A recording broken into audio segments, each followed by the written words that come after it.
प्रश्न नंबर 4, निम्न प्रश्नों के हल ज्ञात कीजिए।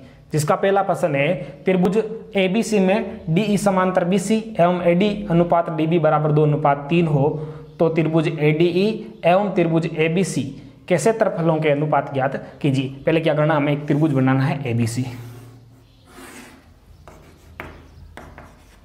जिसमें बीसी के समांतर में रेखा खींचनी है डी और ई। इन कोणों को अंकित कर देना है नंबरों से, ये 1 नंबर, ये 2 नंबर, ये 3 नंबर, ये 4 नंबर ऐसे। अब देखिए क्या लिखेंगे सबसे पहले कि त्रिभुज एबीसी में डीई है वो समांतर है किसके, बीसी के। ये हमको क्या किया गया है, दिया है। अतः देखिए आपके त्रिभुज एडीई व त्रिभुज एबीसी में, ये एडीई और ये एबीसी में कोण 1 के बराबर में कोण नंबर 2, क्योंकि ये रेखाएं समांतर है, ये तिरक रेखा, तो ये जो कोण है वो संगत कोण है, तो संगत कोण बराबर होते हैं जब ये समांतर हो तो यहाँ लिख देंगे संगत कोण। दूसरा, कोण नंबर 3 के बराबर में कोण नंबर 4, इनका कारण भी क्या है, संगत कोण। अतः ए समरूपता से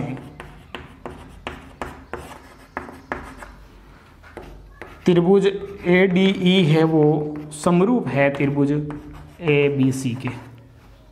देखो एक त्रिभुज के 2 कोण दूसरे त्रिभुज के 2 कोणों के बराबर रहते, ए समरूपता से दोनों त्रिभुज क्या है, समरूप। अब हमें और क्या दे रखा है, और दे रखा है एडी बटा डीबी बराबर में 2/3, एडी अनुपात डीबी दे रखा है जो 2/3 है।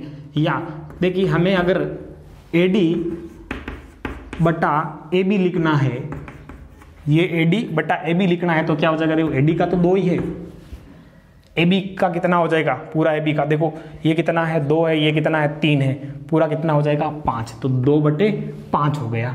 अब देखिए हमें क्या करना है, ए आर त्रिभुज एडीई, क्योंकि ये समरूप है, अतः ए आर त्रिभुज एबीसी बराबर होगा एडी बटा एबी का स्क्वायर। तो देखिए इसके बराबर में क्या हो जाएगा, एडी कितना है 2 और एबी कितना है 5, इनका क्या हो जाएगा स्क्वायर, तो स्क्वायर करोगे तो कितना हो जाएगा 4/25। तो देखिए इनके क्षेत्रफलों का अनुपात क्या आ जाएगा, 4:25। तो ये हो गया 4 नंबर का 1 नंबर। 4 नंबर प्रश्न का दूसरा है, रेखाखंड AB के बिंदु A व B पर PB और QA लंब है। यदि P व Q AB के दोनों ओर स्थित हो और P व Q को मिलाने पर वह AB को O पर प्रतिच्छेद करे तथा PO बराबर 5, QO बराबर 7, व त्रिभुज POB का क्षेत्रफल 150 सेंटीमीटर स्क्वायर हो तो त्रिभुज QOA का क्षेत्रफल क्या होगा। तो देखिए इसके लिए सबसे पहले हम क्या करेंगे, एक रेखाखंड खींचेंगे AB। ये AB एक रेखाखंड हो गया। AB के विपरीत और एक तरफ इस तरफ और एक तरफ इस तरफ 2 बिंदु है, तो यहाँ जहाँ से लंब खींचे गए हैं, देखिए ये तो है QA और यहाँ से हो गया P और P। ये PQ को मिलाते हैं तो AB को किस बिंदु पर काटता है, O पर काटता है।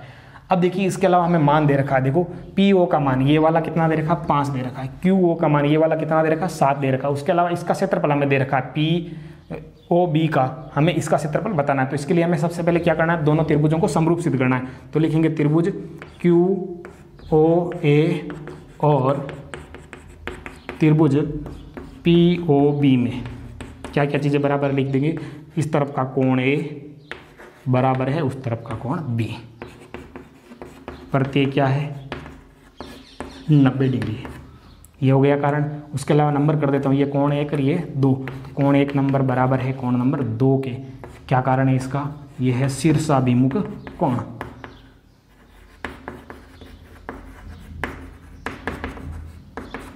अतः ए समरूपता से क्या हो जाएंगे, त्रिभुज QOA समरूप है त्रिभुज POB के। अब देखिए 2 त्रिभुज समरूप है तो उनकी संगत भुजाओं का अनुपात है वो बराबर होगा उनके क्षेत्रफलों के अनुपात के। तो लिखेंगे AR त्रिभुज कौन सा QOA बटा AR त्रिभुज POB बराबर में इनकी संगत भुजाएं वही लेंगे जो हमें प्रश्न के अंदर दे रखी है। देखो एक तो PO और QO दे रखा है, तो देखो क्या हो जाएगा QO बटा PO और इनका क्या करना है स्क्वायर कर देना। अब देखिए क्यू ओ ए का तो क्षेत्रफल पूछा है, तो हम लिखेंगे ए आर त्रिभुज क्यू ओ ए बटा ए आर त्रिभुज P O B. P O B का क्षेत्रफल हमें दे रखा, कितना दे रखा 150 बराबर में क्यू ओ का मान कितना है इस प्रश्न के अंदर हमारे, देखिए क्यू ओ का मान है 7 बटे में पी ओ का कितना है 5, और इनका क्या करना है स्क्वायर करना है। अब देखिए ए आर त्रिभुज क्यू ओ ए बराबर में 7 का वर्ग हो जाएगा 49 बटा 5 का हो जाएगा 25, और ये देखो भाग में इधर 150 बट्टे में, वहाँ जाएंगे तो कितना हो जाएगा, क्या हो जाएगा गुणे में चला जाएगा, ठीक है, ए आर नहीं लगेगा यहाँ पर, वहाँ गुणे में चला जाएगा, तो ये जाएगा 25 6 150, 6 का गुणा 49 से करना, तो ए आर त्रिभुज क्यू ओ ए का मान कितना हो जाएगा, 6 का गुणा करना है 49 से, 50 का 6 से गुणा करते हैं तो 300 होता है, उसमें से 6 कम कर लो 294 सेंटीमीटर स्क्वायर हो जाएगा इस प्रश्न का आंसर। प्रश्न नंबर 4 का तीसरा, आकृति में x का मान a, b व c के पदों में व्यक्त कीजिए। तो उसके लिए हमें क्या करना है, ये वाला जो छोटा त्रिभुज है इस त्रिभुज को पूरे बड़े त्रिभुज के समरूप सिद्ध करना सबसे पहले। तो देखिए हम लिखेंगे त्रिभुज CBD और त्रिभुज CAE में, देखिए CBD ये वाला त्रिभुज, CAE यानी ये वाला त्रिभुज, इनमें देखो क्या चीज़ें बराबर वो लिखेंगे, कोण C बराबर में कोण C, देखो C छोटे में भी काम आ रहा है पूरे बड़े में भी काम आ रहा है, तो ये हो गया उभयनिष्ठ कोण। उसके अलावा छोटे का कोण B बड़े का कोण A बराबर है, क्यों है, प्रत्येक प्रश्न के अंदर दे रखा है कितने डिग्री के हैं, 50 डिग्री के हैं। देखिए एक त्रिभुज के दो कोण दूसरे त्रिभुज के दो कोणों के बराबर है, अतः त्रिभुज CBD समरूप है त्रिभुज CAE के। अब देखिए अगर दोनों त्रिभुज समरूप है तो इनकी संगत भुजाएं क्या होगी, समानुपाती होगी, तो भुजाएं वही लिखेंगे जिसका मान हमें इस प्रश्न में अंदर दे रखा है। तो देखिए अगर हम CB लिखेंगे, CB तो वहाँ से क्या आएगा CA बराबर में, हमें देखो BD और ये AE लेना है, तो देखो यहाँ से BD लिखेंगे तो वहाँ से क्या आएगा AE, तो BD बटा AE यहाँ पर आते लिख दो। अब देखिए यहाँ पे मान रखेंगे CB का, तो CB का मान कितना है, देखो ये CB है, इसका मान प्रश्न के अंदर कितना दे रखा, C दे रखा है। CA का मान, CA यानी यहाँ से यहाँ तक पूरा कितना हो जाएगा, ये यहाँ तक का B है, यहाँ तक का C है, तो कुल कितना हो जाएगा B प्लस C, तो यहाँ हो जाएगा B प्लस C बराबर BD कितना है X है और AE कितना है A है। इसको हम वज्र गुणा करेंगे तो X का गुणा इससे करेंगे तो X कोष्टक में B प्लस C बराबर में क्या हो जाएगा A इंटू C। अब देखिए x का मान निकालना है तो x बराबर A इंटू C का मतलब AC बटा B प्लस C, ये इसका आंसर हो गया।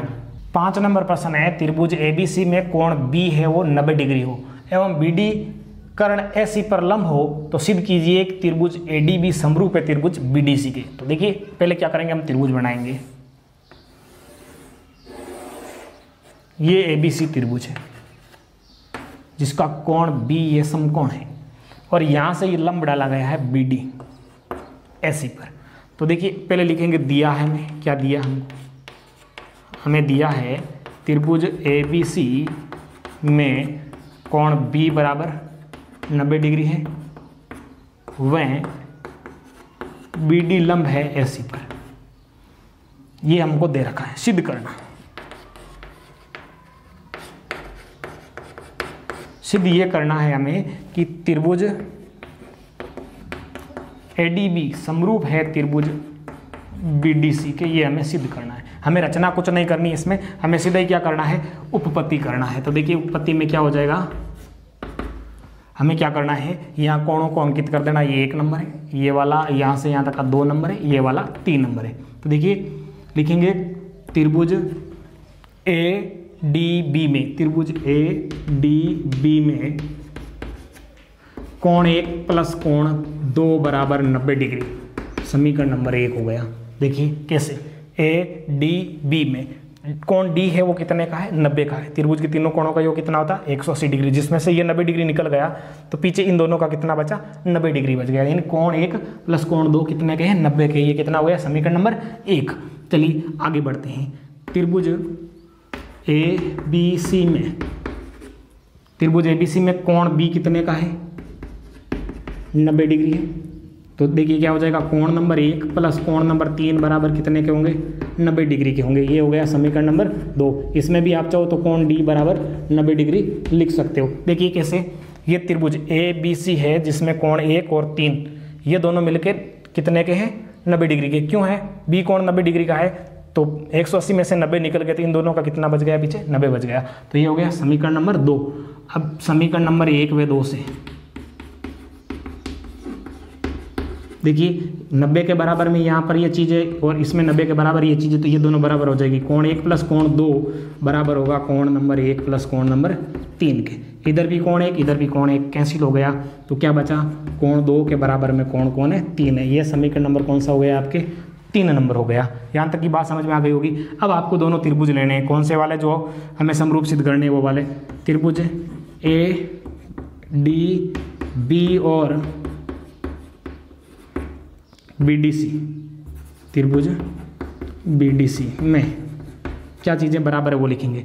कोण नंबर 2 के बराबर में कोण नंबर 3 है, कारण लिख दो समीकरण नंबर 3 से। 3 नंबर समीकरण में हमने सिद्ध कर लिया है कि कोण 2 बराबर 3 है।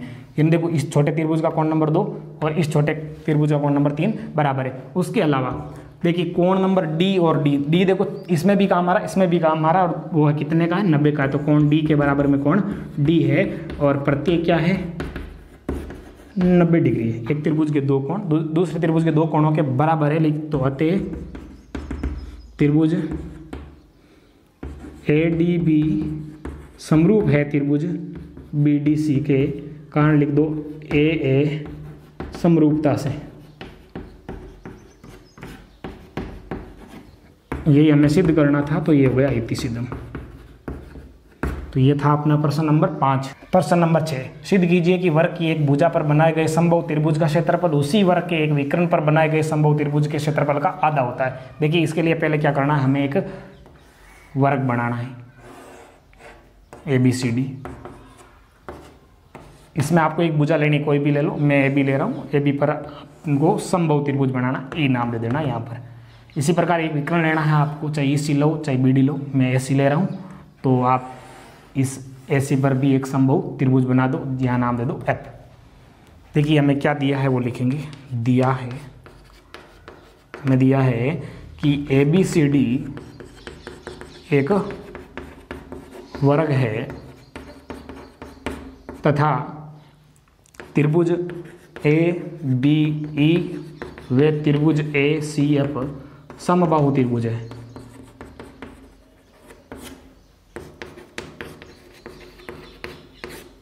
ये हमको दे रखा है।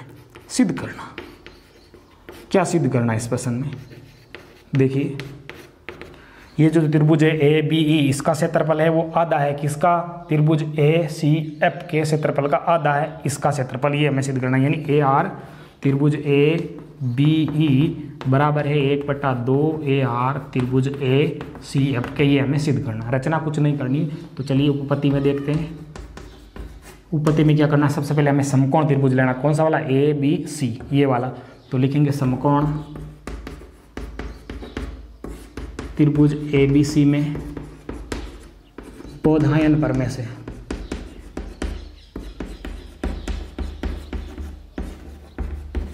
देखो, बोधायन पर से क्या होगा, कर्ण स्क्वायर बराबर आधार स्क्वायर प्लस लंब स्क्वायर। तो कर्ण कौन है, AC है इसका, तो हो जाएगा AC स्क्वायर बराबर AB square plus BC square.